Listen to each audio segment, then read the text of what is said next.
बिस्मिल्लाहिर्रहमानिर्रहीम। अस्सलाम वालेकुम नाज़रीन, आप यूट्यूब चैनल देख रहे हैं, मैं इमरान ख़ान हूँ। नाज़रीन, जिन चीज़ों का मैंने पिछले वीलॉग में इजहार किया था और कुछ का दबे लफ्ज़ों में किया था, वो अब खुलकर सामने आ गई हैं और चीज़ें बड़ी क्लैरिटी के साथ हो गई हैं। कल जब सहाफ़ियों ने पूछा इस बारे में कि आलिया हमज़ा साहिबा को शामिल क्यों नहीं किया गया, मिर्ज़ा अफरीदी के फार्म हाउस पे जब अली अमीन गंडापुर साहब गए सबको लेकर, तो ये सवाल वहाँ पे उठाया गया कि आलिया हमज़ा साहिबा कहाँ पे हैं। पंजाब की चीफ ऑर्गेनाइज़र वो हैं जिन्हें इमरान खान साहब ने पंजाब की जिम्मेदारी दी है, तो आपने उन्हें इसके अंदर यहाँ पे क्यों नहीं बुलाया। तो इसके ऊपर जो जवाब दिया था सेक्रेटरी जनरल सलमान अकरम राजा साहब ने अली अमीन गंडापुर साहब की मौजूदगी में, तो ये ज़रा जवाब आप सुनिए। हम बिल्कुल मौजूद हैं सर एक लम्हा देखिए, आलिया हमजा बीबी के आज और प्रोग्राम थे, मेरी कल उनसे बात हुई, उन्होंने एक अपना प्रोग्राम मुरतब किया हुआ है पूरे पंजाब के, आज वो दौरे पर हैं। मैंने उनसे गुजारिश जरूर की थी कि अगर हो सके तो वो आए, लेकिन वो अहम कामों में मशगूल हैं। ऐसा नहीं है कि वो किसी नाराजगी की वजह से नहीं आई या उनको बुलाया नहीं गया, उनका पहले से एक मुरतब प्रोग्राम था। जी, आपने सुन लिया सलमान अकरम राजा साहब को। वो कह रहे हैं कि आलिया हमज़ा साहिबा को बुलवाया था, वो नहीं आई इसलिए कि उनके कोई और प्रोग्राम चल रहे हैं और वो उनके अंदर मशगूल हैं। अब आलिया हमज़ा साहिबा ने इसका जवाब दिया है और ये उनके ट्विटर हैंडल से ट्वीट आया है। आलिया हमज़ा साहिबा कहती है, वैसे तो मेरे तक पहुंचने वाली कुछ इत्तलात के मुताबिक मैं पिछले 2 दिन से बहुत मसरूफ़ थी, ऐसी मसरूफियात जिनका शायद मुझे भी इल्म नहीं था। क्या कोई रोशनी डालेगा? वज़ीर आज़म खान की रिहाई के लिए किस लाया अमल का कल या आज ऐलान हुआ है? तहरीक कहाँ से और कैसे चलेगी? 5 अगस्त के मुकाबले में 90 दिन का प्लान कहाँ से आया? अगर आप में से किसी की नज़र से गुजरा हो तो मेरी भी रहनुमाई कर दें। फोकस और निशाना सिर्फ इमरान खान की रिहाई, नारा सिर्फ एक है, डट जाओ या हट जाओ। डट जाओ हुसैन के इनकार की तरह। अब आप गौर करें कि पंजाब की क़यादत को पता ही नहीं है और अली अमीन गंडापुर साहब चलते हैं वहाँ से, खैबर पख्तूनख्वा से, सबको लेकर, क्योंकि देखें अली अमीन गंडापुर के पास इक़्तिदार है, वो एक सूबे के वज़ीर आला है। जब आपके पास इक़्तिदार होता है तो आपके पास इख्तियार भी होता है, सिक्योरिटी भी होती है, बहुत सारी सहूलियात होती हैं, तो आपके लिए आसान होता है लोगों को कंट्रोल करना। तो ऐसा लगता है कि पाकिस्तान तहरीक इंसाफ का कंट्रोल जेल से बाहर इमरान खान साहब के बजाय अब अली अमीन गंडापुर साहब अपने हाथ में ले रहे हैं और फैसले वो अपनी मर्जी से कर रहे हैं। इमरान खान ने कहा कि बजट पेश नहीं होगा, पेश हो गया। उन्होंने कहा पास नहीं होगा, पास हो गया। और उसके बावजूद अली अमीन गंडापुर साहब कहते हैं कि मैं वही करता हूं जो इमरान खान साहब कहते हैं। इमरान खान साहब ने कहा था, मिर्ज़ा अफरीदी पे तहफ़्फ़ुज़ात का इजहार किया था, लेकिन गंडापुर और उनके लोगों ने बताया कि नहीं जी, वो इमरान खान साहब अब मान गए हैं, मिर्ज़ा अफरीदी को हम बनाएंगे सेनेटर, और अब वो सेनेटर बनाने के लिए जो कुछ भी वो कर सकते हैं, जहाँ जहाँ जोर लगा सकते हैं, वो बेचारे जोर लगा रहे हैं। आलिया हमज़ा साहिबा के बारे में ये जो दावा किया गया कल, सलमान अकरम राजा को झूठ बोलने की क्या ज़रूरत थी? देखिए ना, या तो यहाँ आलिया हमज़ा साहिबा झूठ बोल रही हैं या सलमान अकरम राजा साहब झूठ बोल रहे हैं। राजा साहब का कैरेक्टर वैसे बड़ा शानदार रहा है, लेकिन यहाँ राजा साहब ने ये गलती कैसे कर दी? क्या किसी और ने बात की या किसी और ने राजा साहब को गलत इंफॉर्मेशन दी? क्योंकि आलिया हमज़ा ने बोला नहीं है, लिख कर जवाब दिया है। और जब कोई लिखता है ना तो बड़ा मोहतात होकर लिखता है कि एक एक लफ्ज़ आपको नाप तोल कर लिखना पड़ता है, कल को आपको सामना करना पड़ता है। तो आलिया हमज़ा साहिबा तो कह रही है कि मुझे इतला मिली है कि मैं ही मसरूफ़ हूँ और मुझे उस मसरूफियत का इल्म ही नहीं है। अब सलमान अकरम राजा साहब कहते हैं आलिया हमज़ा मसरूफ़ है, आलिया हमज़ा कहती है जी मैं मसरूफ़ हूँ, मुझे पता ही नहीं मैं मसरूफ़ हूँ। और आलिया हमज़ा साहिबा को नहीं बुलाया गया, इस बारे में बहुत सारे लोगों ने सवालात उठाए और ये सवालात जब सामने आए तो इनका ये जवाब दिया गया। अब 90 दिन का जो अली अमीन गंडापुर साहब ने गेम कर दी है, एक्चुअली तो बहुत सारे लोग ये कह रहे हैं कि गंडापुर गेम कर गया। गंडापुर कैसे गेम कर गया? इमरान खान ने मोमेंटम बनाने का कहा था 5 अगस्त से पहले पहले, कि 5 अगस्त से पहले पहले जुलाई के महीने में मोमेंटम बनाओ और 5 अगस्त को हतमी तौर पे एक बड़ा एहतजाज खड़ा कर दो और जो भी करना है उसको 5 अगस्त तक के लिए तैयारी करो और 5 अगस्त को मुकम्मल करो एहतजाज को। इमरान खान साहब के दिमाग में ये था, उनकी बहनों के दिमाग में ये था, आलिया हमज़ा के और पाकिस्तान तहरीक इंसाफ के वर्कर्स के दिमाग में ये था। लेकिन ऐसे में अली अमीन गंडापुर साहब ने एस्टेब्लिशमेंट के लिए एक रास्ता निकाला और उन्होंने 90 दिन की ट्रक की बत्ती दी कि जनाब अब आप 90 दिन तक इंतजार करें, ये तो आने वाला 25 दिन में, 20 दिन में, यानी 20 दिन के बाद 5 अगस्त आ जाएगा, लगभग 20 दिन ही रह गए, 20-21 दिन। तो 5 अगस्त को 20-22 दिन के सारी डेडलाइन को खींच कर अली अमीन गंडापुर साहब ले गए 90 दिन तक। अब इससे ज्यादा सहूलत तो कोई एस्टेब्लिशमेंट को दे नहीं सकता, इससे ज्यादा सहूलत तो कोई फेडरल गवर्नमेंट को दे नहीं सकता जो अली अमीन गंडापुर साहब ने दी है। और आप ये देखें कि जो लोग पंजाब के अंदर एहतजाज करने के लिए निकले, लाहौर में थोड़े बहुत इधर उधर, उनमें से चंद को गिरफ्तार किया गया, लेकिन गंडापुर के काफिले को नहीं छेड़ा गया, इन्हें बिल्कुल परेशान नहीं किया गया। इनके लिए पूरा प्रोटोकॉल था कि ये जाएं मिर्जा अफरीदी के फार्म हाउस तक। ऐसा लगता है कि सारी इंतजामिया जानती थी कि ये लोग इस्लामाबाद से चलेंगे और मिर्जा अफरीदी के फार्म हाउस पे आएंगे। अब गंडापुर साहब ने जो गेम कर दी है 90 दिन की, इस गेम ने इमरान खान साहब के 5 अगस्त वाले बयानिए को पीछे फेंक दिया है।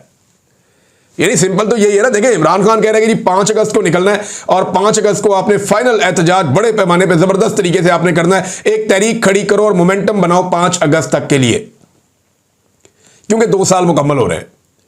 एक सिंबॉलिक वैल्यू है बहुत बड़ी, सबसे मुश्किल जेल काटी हुई है इमरान खान ने। एस्टेब्लिशमेंट के साथ इमरान खान लड़ रहा है और एस्टेब्लिशमेंट के चहीते लोगों के पास, जो उनके पसंदीदा लोग हैं, उनके पास तहरीक के फैसले किए जा रहे हैं और जो इमरान खान साहब के चुने हुए लोग हैं उस सूबे से उन्हें शामिल ही नहीं किया जा रहा है। ना मजेदार बात, आपको बड़ा इंटरेस्टिंग लगेगा ये सारा कुछ। तो 90 दिन कहां से आए, ये आइडिया कहां से जनरेट हुआ? क्या पाकिस्तान तहरीक इंसाफ ने कहा? क्या तहरीक इंसाफ के एमएनएस ने कहा? क्या सेनेटर्स ने कहा? क्या पार्लिमानी कमेटी ने कहा? क्या किसी सियासी कमेटी ने यह फैसला किया कि 90 दिन तक इंतजार किया जाएगा इमरान खान साहब की रिहाई के लिए, अब तहरीक को लंबा खींचना है? 90 दिन के बाद, मैं आपको पहले बता रहा हूं, अली अमीन गंडापुर के बाद 10 और बहाने होंगे। वो ये कहेंगे फला बंदे ने ये स्टेटमेंट दिया और ये हरकत की जिसकी वजह से एस्टेब्लिशमेंट को गुस्सा आ गया, काम बन गया था, दोबारा इमरान खान जेल में। मैंने पिछले व्लॉग में आपको बताया, ये बात दोहराने की जरूरत नहीं है कि 90 दिन के बाद इनके पास 90 नए बहाने होंगे कि अगले 90 दिन या 6 महीने कैसे हासिल किए जाएं, और इसी तरह ये इमरान खान को जेल में रखने में कामयाब रहेंगे। तो आलिया हमजा साहिबा ने झूठा साबित किया, अली अमीन गंडापुर, सलमान अकरम राजा और जो दीगर लोग वहां पे मौजूद थे, उन्होंने जो दावा किया आलिया हमजा के हवाले से, उन्होंने झूठा साबित किया या करार दिया। अब गंडापुर साहब फंस गए लाहौर आके। इनसे कुछ सहाफियों ने सवालात किए, जिनमें खास तौर पे अनस गोंदल साहब ने बड़े सख्त सवालात किए और हमारे एक हमजा भट्टी साहब हैं, उन्होंने भी बड़े सख्त सवालात किए और जायज सवालात हैं। यानी अनस गोंदल साहब ने पूछा कि गंडापुर साहब आप दोबारा कारकुनों को छोड़कर भाग तो नहीं जाएंगे अगर कारकुन आपके साथ आएंगे तो गंडापुर साहब ने वहां पे गलत बयानी कर दी कि डी चौक में खड़ा हुआ आखिरी आदमी मैं था। एक तो गंडापुर साहब, आप कभी भी आज तक डी चौक नहीं गए, ना आप डी चौक गए अक्टूबर में, ना आप डी चौक गए नवंबर में, आप कभी भी डी चौक तक पहुंचे नहीं। आप डी चौक से बहुत दूर थे। कारकुन डी चौक में पहुंचे, दोपहर को पहुंचे, आप रात तक डी चौक नहीं पहुंचे, बल्कि आप गाड़ियां खड़ी करके बहुत दूर इस्लामाबाद की एंट्री पे काफिला रोककर वहां पे मौजूद रहे। आप डी चौक तक नहीं पहुंचे, नंबर 1। नंबर 2, जब आप डी चौक से जा रहे थे तो लोग आपकी गाड़ियों को मार रहे थे और लोग नारे लगा रहे थे कि ये हमें छोड़कर क्यों भाग रहा है, ये हमें छोड़कर क्यों जा रहा है। इसकी वीडियोस मौजूद हैं और बड़ी वायलेंट वीडियोस मौजूद हैं कि लोग गालियां दे रहे हैं, पीछे भाग रहे हैं, गाड़ियों को मार रहे हैं कि क्यों हमें छोड़कर तुम भाग रहे हो। आपके जाने के बाद वहां लोगों ने वीडियोस बनाई हैं कि गंडापुर हमें छोड़कर भाग गया। वीडियोस मौजूद हैं, आप सोशल मीडिया पर निकाल कर देख लें। कारकुनों को गोलियां लग रही थी, कारकुन जख्मी पड़े हुए थे। बजाय अपने कारकुन जिन्हें गोलियां लगी हैं उनकी लाशें उठाने के, बजाय अपने कारकुन जो जख्मी हुए थे उन्हें उठाने के, आपने बुशरा बीबी को किस चीज से बचाया? गिरफ्तारी से बचाया। थोड़े दिन बाद तो वो गिरफ्तार हो गई। अगर गिरफ्तारी से बचाना था तो फिर बचा लेते गिरफ्तारी से। थोड़े दिन बाद तो वो गिरफ्तार हो ही गई। किस चीज से बचाया आपने? गंडापुर साहब आप वहां से भागे थे, ये सब जानते हैं। अब ये सवाल जब अनस ने किया तो बजाय इसका जवाब देने के, इसका सामना करने के, अनस गोंदल पे चढ़ाई कर दी। उसे कहना शुरू कर दिया तुम किसी के कहने पे सवाल कर रहे हो। ये वही अनस गोंदल है जिसने नून लीग से भी बड़े मुश्किल सवालात और सख्त सवालात किए हैं। ये वही अनस गोंदल है जिसने आपकी जमात से और सारी जमातों से मुश्किल सवालात किए हैं।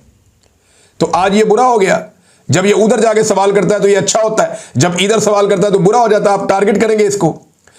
गंडापुर साहब ये ज्यादती है आप सहाफियों को दीवार के साथ नहीं लगा सकते। हमजा भट्टी, इन्होंने पूछा मिर्जा अफरीदी के घर आप क्या लेने गए, वहां आप क्यों गए, जब आप इस्लामाबाद से चले और मिर्जा अफरीदी के घर आप गए, क्यों गए?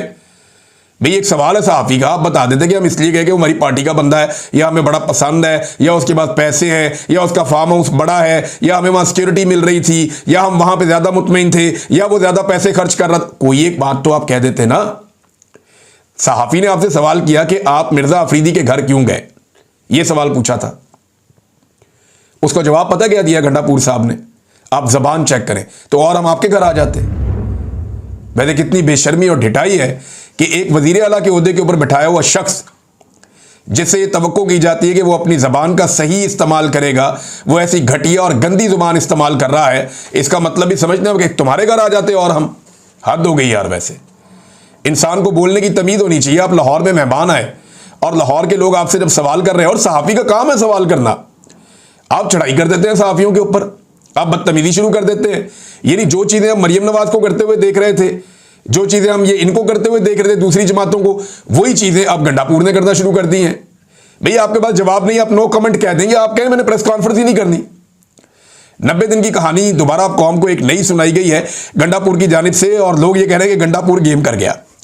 एक और चीज नाजरीन मैं आपके सामने रखता हूं कि मिर्जा अफरीदी जो है, इसके बारे में सोशल मीडिया पे बड़ा सख्त रिएक्शन आ रहा है। इस वक्त एक तस्वीर गर्दिश कर रही है सोशल मीडिया पे, जिसमें लगभग कोई 9-10 तस्वीरें हैं मिर्जा अफरीदी की। जिस वक्त इमरान खान साहब को जेल हो रही थी, इमरान खान साहब बड़ी तकलीफ में थे, पीटीआई को मार पड़ रही थी, उस वक्त मिर्जा अफरीदी कहां कहां घूम रहा था। ये उनके जनाब वर्ल्ड टूर टाइप की एक जबरदस्त किस्म की तस्वीरों की एक एल्बम है जो उनके अपने अकाउंट से शेयर की गई थी, और उस एल्बम को अब पाकिस्तान तहरीक इंसाफ के अकाउंट्स लगा रहे हैं कि हमारे मुश्किल वक्त में जब हम मारे खा रहे थे, जब हमारे लीडर पे टॉर्चर हो रहा था, जब हम सारे भागे हुए थे और तकालीफ में थे, उस वक्त मिर्जा अफरीदी अपनी लाइफ को एंजॉय कर रहा था। इसमें दिखाते हैं कि मिर्जा अफरीदी जो है ये बतौर डिप्टी चेयरमैन सेनेट चाइना के दौरे पर गए, और तारीख थी 30 मई 2023। अच्छा जी, ये 9 मई के बाद जब बड़ी मुश्किलात पैदा हुई पाकिस्तान तहरीक इंसाफ पर, क्रैकडाउन चल रहा था, ये चाइना के दौरे पर थे। फिर 7 अगस्त 2023 को ये एक और दौरा कर रहे थे गैर मुल्की, वो भी नजर आया। 10 अक्टूबर 2023 को एक और गैर मुल्की दौरा, वो भी नजर आया। फिर इसके बाद कुछ और मुल्कों में बड़े ज़बरदस्त कैप्शंस के साथ ये बता रहे हैं कौन सी जैकेट पहनी हुई है और किस तरीके से घूम रहे हैं ठंडे मुल्कों में, कमाल करते हैं। वैसे ये 7 जनवरी की एक और फुटेज है, फिर 2 जुलाई की एक और है, 19 जनवरी की एक और है। तो कमाल वैसे वर्ल्ड टूर किया है मिर्जा अफरीदी ने उस बीच में, जब इमरान खान साहब जेल की यात्रा पे हैं, सारी पार्टी जो है वो डंडे सोटे खा रही है, इधर तहरीकें चल रही हैं, मिर्जा अफरीदी साहब वर्ल्ड टूर लगा रहे हैं, एंजॉय कर रहे हैं। और जैसे ही इलेक्शन का टाइम आया सेनेट का, तो जनाब अपने पैसे के बलबूते पर वो सेनेटर बनने के लिए मैदान में आ जाते हैं। पैसा बहुत ज्यादा है ना, और ये पाकिस्तान तहरीक इंसाफ में बात ज़बान ज़दे आम है। बहुत सारे लोग ये बात करते हैं और फैलाते हैं और ये बात कहते हैं कि मिर्जा अफरीदी ने कोई फंडिंग दी हुई है, और ये भी कहा जाता है कि ये शिबली फराज साहब की तरफ दी गई है और उनको हैंड ओवर की थी, और ये करोड़ों में पैसे, कोई 12 करोड़ कहता है, कोई 40 करोड़ कहता है। ये तो मिर्जा साहब ही कंफर्म कर सकते हैं कि उन्होंने कितना चंदा दिया है, और वो पैसा कहते हैं जी कि इमरान खान के केसों पर हमने खर्च किया है। गंडापुर साहब कहते हैं मैंने खर्च किया है, कुछ लोग कहते हैं मिर्जा अफरीदी ने दिया है, फैमिली कहती है जी हमने दिया है, वकील कहते हैं हमने लिया ही नहीं। तो ये एक अलग कहानी तो है। लेकिन मिर्जा अफरीदी साहब जब टूर फरमा रहे थे तो उस वक्त पीटीआई मुश्किलात में थी, और आज पीटीआई के कारकुनों को इस बात पे गुस्सा है कि जनाब किसी शहीद को दे देते हैं, कि शहीद के भाई को, बाप को सेनेट का टिकट किसी और को दे देते, किसी जख्मी को दे देते, कुर्बानियां देने वाले किसी कारकुन को दे देते, मारे खाने वाले, जेलें काटने वाले किसी कारकुन को, किसी वर्कर को दे देते।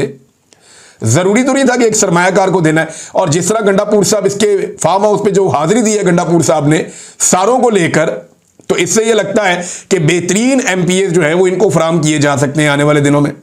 अब प्रेशर बहुत ज्यादा है, मिर्जा को टिकट देना उतना आसान तो नहीं रहेगा, लेकिन हो सकता है कि मिर्जा को टिकट दे भी दिया जाए, क्योंकि मिर्जा की सिफारिश बड़ी तगड़ी है और कोशिश की जा रही है कि मिर्जा को ही टिकट मिले।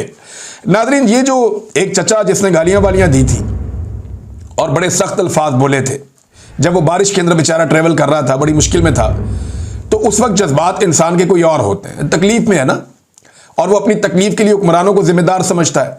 फिर उसने वोट भी नहीं डाला, लाके उसके ऊपर हुक्मरान मुसल्लत कर दिए गए, तो उसने नाजेबा अल्फाज के अंदर बात की। अब इस आदमी को गिरफ्तार किया गया और इसका बयान जारी करवा दिया गया, और ये पंजाब की एक मरियम नवाज की चहीती खातून है, उन तक वो पहुंचा दिया गया और उन्होंने उसको पब्लिक कर दिया। सवाल ये पैदा होता है कि हाई कोर्ट के क्लियर ऑर्डर हैं कि किसी भी जेर हिरासत शख्स का बयान लेकर पब्लिक नहीं किया जाएगा।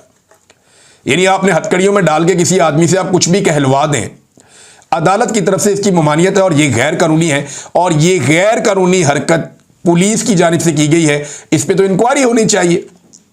लेकिन वो लोग तो बबांगे दोहल कह रहे हैं कि हमने तुन के रख दिया, हमने सॉफ्टवेयर अपडेट कर दिया, और गरीब आदमी आप उसको मारेंगे, उससे उसकी रोटी छीनेंगे, तो बेचारा जो आप कहेंगे वो कह तो देगा, लेकिन दिल में वो आपसे प्यार नहीं करेगा, वो मजीद नफरत करेगा, और उस जैसे बहुत सारे और लोग भी नफरत करेंगे। नाज़रीन, बाजोड़ में अमन मार्च हुआ, 13 तारीख को होना था, इसी के लिए काम कर रहे थे खानजेब, मौलाना खानजेब साहब, वो शहीद कर दिए गए इस अमन मार्च को रोकने के लिए। और अमन मार्च में पहले से बहुत बड़ी तादाद में लोग निकले, इतना एक्सपेक्ट नहीं किया जा रहा था। मौलाना खानजेब के बड़े भाई आए, एमल वली खान साहब ने बड़ी अच्छी बात की, वो गए वहाँ पे, उनकी फैमिली से मिले, उन्होंने ताज़ियत की, वो अपने लोगों के साथ खड़े हुए, मौलाना खानजेब की फैमिली के साथ खड़े हुए। और ये बहुत ज़रूरी है, जहाँ पे कोई जुल्म जबर हो, जहाँ पे कोई कत्ल किया जाए, जहाँ पे रियासत इंसानों को बचाने में नाकाम रहे, जहाँ पे लोग रियासत से शिकायत कर रहे हो और वो सड़कों पे मारे जाएं, वहाँ पे उनकी क़यादत को उनके साथ जाकर खड़े होना चाहिए। ये अच्छा कदम उठाया एमल वली खान ने, हालांकि मैं उनका नाक़िद हूं बहुत सारे हवालों से, लेकिन ये उन्होंने बहुत अच्छा काम किया। अब जो अमन मार्च हुआ, वहां पे लोग बहुत बड़ी तादाद में इकट्ठे हुए, बहुत बड़ी तादाद में, और उनके मुतालबा क्या था, वो नारे मैं आपको यहां सुनवा भी नहीं सकता। उनके सारे शिकवे मिलिट्री एस्टेब्लिशमेंट से थे, वो पाकिस्तान की मिलिट्री एस्टेब्लिशमेंट के खिलाफ नारे लगा रहे थे, और उन्होंने वो नारे लगाए जो हम सुनना नहीं चाहते, उन्होंने वो नारे लगाए जो हम नहीं चाहते कि पाकिस्तान में लगे।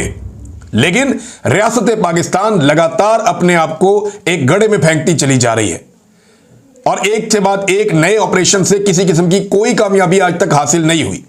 तो पश्तून कौम या कबायली हमारे जो दोस्त हैं, भाई हैं, वो सारे इस बात के ऊपर आमादा हैं और इस बात पर तुले हुए हैं कि किसी भी सूरत में वो एक और ऑपरेशन खैबर पख्तूनख्वा में नहीं होने देंगे, स्पेशली कबायली इलाकों में। फजल रहमान साहब ने पैंतरा बदल लिया है, वो ये कहते हैं जी जो फाटा के इलाकों का इंतजाम हुआ है ना, ये वापस होना चाहिए, क्योंकि इस वक्त एस्टेब्लिशमेंट की सबसे बड़ी ख्वाहिश और ज़रूरत वो यही है, क्योंकि मादनियात ज़्यादातर जो हैं वो उन इलाकों में हैं जो फाटा के इलाके हैं। मादनियात में वफाक को कंट्रोल चाहिए, और फजल रहमान साहब को खैबर पख्तूनख्वा पे कंट्रोल चाहिए, लिहाजा फजल रहमान साहब को खैबर पख्तूनख्वा दिया जाएगा, और मादनियात जो है वो वफाकी हुकूमत ले जाएगी, और उनके जरिए से गैर मुल्की आका जो हैं वो मादनियात तक रसाई हासिल करेंगे, और पाकिस्तान की मिलिट्री एस्टेब्लिशमेंट ये काम करवा रही है। तो फजल रहमान साहब हमेशा एस्टेब्लिशमेंट की तरफ से खेलते हैं, और अभी भी वो एस्टेब्लिशमेंट की तरफ से ही खेल रहे हैं। एक और चीज नाज़रीन, ये एक बयान जो है वो वायरल किया गया, लेकिन ये झूठा बयान है। ये कुछ हुकूमती सहाफ़ियों ने और कुछ लोगों ने जाली एक स्क्रीनशॉट बनाया, और उसमें ईमान मज़ारी साहिबा, सब लोग आप जानते हैं उन्हें, बड़ी शानदार वकील हैं, ह्यूमन राइट्स के लिए आवाज़ उठाती हैं, हम सबके दिलों में उनके लिए कदर है। तो वो उनके बारे में एक झूठा बयान फैलाया गया कि मैं BLA के हाथों मरने वाले पंजाबियों को शहीद नहीं समझती। ये झूठा बयान उनके बारे में या उनके हवाले से फैलाया गया। इस पे जनाब ईमान मज़ारी साहिबा क्या लिखती है, बहुत ज़रूरी है बताना कि किसी की जान को ख़तरे में नहीं डालना चाहिए। आप इस किस्म के मुतासब बयानात फैलाकर आप एक निहत्ती खातून की जान को ख़तरे में डाल रहे हैं। आप चाहते क्या हैं? आप आग लगाना चाहते हैं मुल्क में? अगर कोई आवाज़ें ह्यूमन राइट्स के लिए उठने वाली बाकी बची हैं तो उन आवाज़ों को भी कुचलना चाहते हैं। इन्हीं चीज़ों का माजी में बहुत सारे लोगों ने सामना किया है, आज ईमान मज़ारी इनका सामना कर रही हैं, तो सबको उनके साथ खड़े होना चाहिए। उन्होंने लिखा कि इस झूठ की फैक्ट्री की जसारत देखें, ये शख्स अपने आप को सहाफ़ी कहता है, लेकिन मुकम्मल झूठ शेयर करने से पहले इतनी भी जहमत नहीं की कि मेरी टाइमलाइन या siyaasat.pk की टाइमलाइन एक दफ़ा भी चेक कर ले कि ये जाली स्क्रीनशॉट बनाकर इनके खाते में डाला गया। कितनी बड़ी ज्यादती है और कितना बड़ा जुल्म है कि आप किसी की जान के साथ खेलें। नाज़रीन, खबरें और भी हैं आपके साथ बाद में शेयर करूंगा। अब तक के लिए इतने, अपना ख्याल रखिएगा, अपने इस चैनल का भी। अल्लाह हाफिज।